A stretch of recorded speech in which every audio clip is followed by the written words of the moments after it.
안녕하십니까, 박사호입니다. 오는 2월 20일 폐막하는 베이징 동계올림픽은 막무가내 편파 판정으로 최악의 올림픽이라는 원성이 자자합니다. 중국 공산당이 올림픽 같은 국제 행사를 치를 국격이 있는가 하는 여론이 높습니다. 그러나 그런 평판과는 반대로 시진핑은 베이징 동계올림픽을 통해 그 나름의 외교를 했고 노림수가 분명히 있었습니다. 니온 텔레비전 방송이 이를 잘 분석했습니다. 시진핑의 첫 번째 노림수는 주저앉는 듯한 1대1로를 다시 살리는 것이라고 평가했습니다. 이 지도에서 노란색으로 표시된 나라가 1대1로에 찬동하는 국가입니다. 한국도 1대1로를 지지하는 친중국가로 분류되어 있습니다. 이 지도에서 나타난 23개 국가를 보면 1대1로가 지나가는 위치에 있습니다.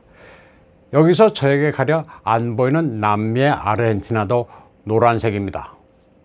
시진핑은 알베르토 페르난데스 아르헨티나 대통령이 베이징을 방문해 모택동 기념관, 중공 당서관 찾은 데 대해 흡족했습니다. 시진핑은 당 역사 교육을 통해 초심을 잊지 말고 인민에 봉사하자고 하는 어징에 아르헨티나 대통령이 아주 이상적인 행보를 보여줬다고 칭찬했습니다. 그러면서 아르헨티나와 당의 거래를 강화하고 싶다고 말했습니다. 페르난데스 대통령은 당 사관의 웅장함을 보고 중국에서 공산당의 업적을 알 수 있었다고 말했습니다. 양자회의를 마친 뒤 주 중공 아르헨티나 대사는 메이어 공산당, 메이어 신중과라고 추임새를 넣었습니다.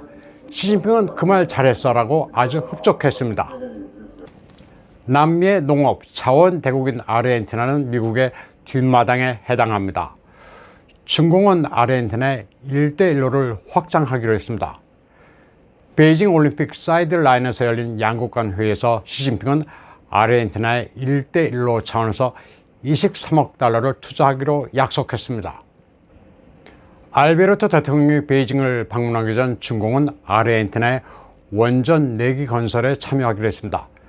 그리고 양자회담을 통해 시진핑은 부에노스아이레스 외곽에 8억 달러를 투자해 60년 수명의 1200메가와트급의 원자력 발전소를 건설해 7,000개 일자리를 창출해 주기로 약속했습니다. 중공과 아르헨티나는 1대1로 협력 외에도 국제 정치적으로 아주 중요한 전략적 거래도 했습니다. 아르헨티나는 중공이 주장하는 하나의 중국 원칙을 지지하기로 했습니다. 그리고 타이완에 대한 중공의 영유권 주장을 인정한다고 밝혔습니다. 중공은 그 반대급부로 포클랜드 섬이 아르헨티나 것이라면서 영국에 대항해 아르헨티나 편을 들어주기로 했습니다. 이에 대해 영국 외교부장 리즈 트러스는 발끈했습니다. 포클랜드는 의문의 여지 없이 영국 영토라면서 중공은 포클랜드 주권을 존중하라고 요구했습니다. 그러자 차이나 데일리의 천웨이화 기자는 리즈 트러스와 설전을 벌였습니다. 중공이 영유권을 주장하는 남진하에 영국이 해군 함정을 보내는 것은 괜찮으냐? 적어도 중공은 영국이 포클랜드라 불리는 말비나스에 해군 함정은 보내지 않고 있다고 주장했습니다. 마거릿 대처 시절 전쟁이 발발했던 포클랜드 섬을 둘러싼 영국과 아르헨티나의 영유권 분쟁은 최근 다시 가열되는 양상입니다. 아르헨티나는 최근 영국이 포클랜드에 신형 스카이세이버 지대공 미사일을 배치하는 데 대해 항의하고 있습니다. 브라질 주재 아르헨티나 대사는 최근 영국의 전투기가 포클랜드로 향하면서 중간 기착지로 브라질을 이용하는 데 대해 항의하기도 했습니다. 2022년 1월 영국 전투기 7대가 리오데자네이로, 상파울로, 포르토 알레그레, 레시페 등에 내린 적이 있습니다. 포클랜드는 영국이 1833년부터 자치령 형식으로 지배하고 있습니다. 아르헨티나는 포클랜드를 말비나스라고 부르면서 자기네 영토라고 주장하고 있는데 1982년 양국은 전쟁을 치르기도 했습니다. 포클랜드는 영국에서 13,000km, 아르헨티나로부터는 480km 떨어져 있습니다. 아르헨티나는 2022년을 아르헨티나 주권 경각심의 해로 정하고 포클랜드에 대한 영유권 주장을 강화하고 있습니다. 영국의 포클랜드 점거를 19세기 식민 제국주의의 잔재라면서 섬을 돌려달라고 주장하고 있습니다. 아르헨티나를 남미의 1대1로 교두보로 삼아 시진핑은 미국의 뒷마당인 카리브 지역에 대한 영향력 강화를 꾀하고 있습니다. 이게 바로 두 번째 노림수입니다. 타이완과 포클랜드 이슈를 연계시켜 미국, 영국에 대해 반격하고 있습니다. 베이징 올림픽을 계기로 시진핑과 만난 남미 지도자는 아르헨티나 외에 에콰도르도 있습니다. 시진핑은 올림픽을 통해 1대1로의 재시동을 거는 데 주력했습니다. 참석한 외국 정상들 가운데 눈에 띄는 점은 카자흐스탄, 투르크메니스탄, 키르기즈스탄, 우즈베키스탄, 타지키스탄 등 중앙아시아 5개국입니다. 특히 카자흐스탄 토카예프 대통령과는 무역, 농업, 인프라 건설 분야에서 우선적으로 협력하기로 했습니다. 또 지역 안전 보장에서도 협력을 강화하기로 했습니다. 친중 일변도인 나자르바예프가 축출되고 친러파인 토카예프의 권력이 강화된 상태에서 입지를 만회하려는 게 시진핑의 계산입니다. 러시아가 카자흐스탄을 장악하긴 했지만 현 상황에서 푸틴과 시진핑의 관계는 나쁘지 않기 때문에 이 틈을 노려 1대1로의 중심축인 카자흐스탄에 대한 영향력을 유지하려 하고 있습니다. 세 번째 노림수는 미국의 동맹국을 중공 편으로 끌어들이는 것이라고 니온 텔레비는 분석했습니다. 그 대표적인 사례가 폴란드와 이집트입니다. 우선 폴란드의 안제 두다 대통령도 시진핑과 회담을 가졌습니다. 폴란드는 유럽에서 미국과 굳건한 군사 동맹을 유지하고 있습니다. 하지만 경제적으로는 독일 다음으로 중공과 밀접한 관계를 유지하고 있습니다. 게다가 헝가리처럼 강한 민족주의 국가로 EU의 전횡에 반발하고 있습니다. EU의 법보다 폴란드 국내법이 우선한다는 입장이라 좀 미묘하고 복잡합니다.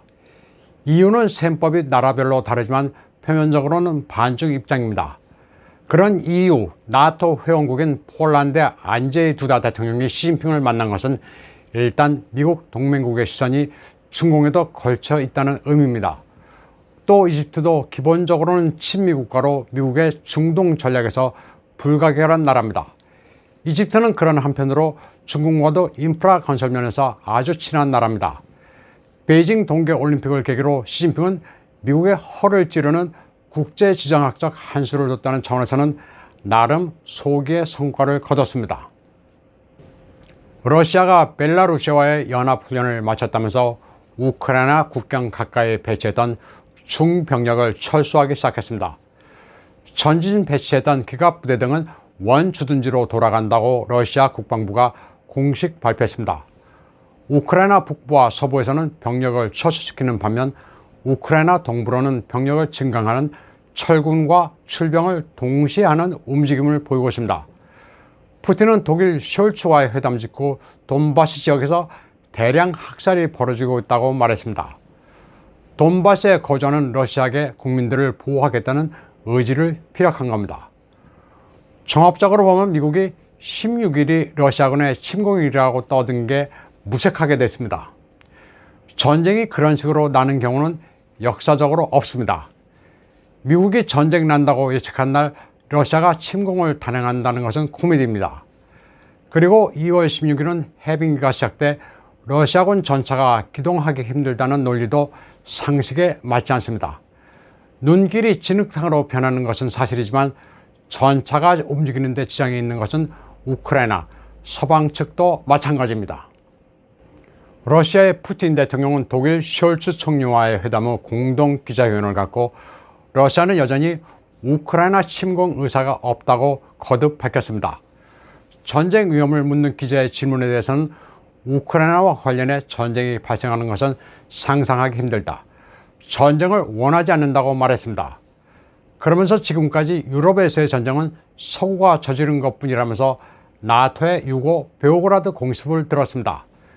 유엔 안보리의 허가도 득하지 않는 나토 멋대로의 전쟁이라고 말했습니다.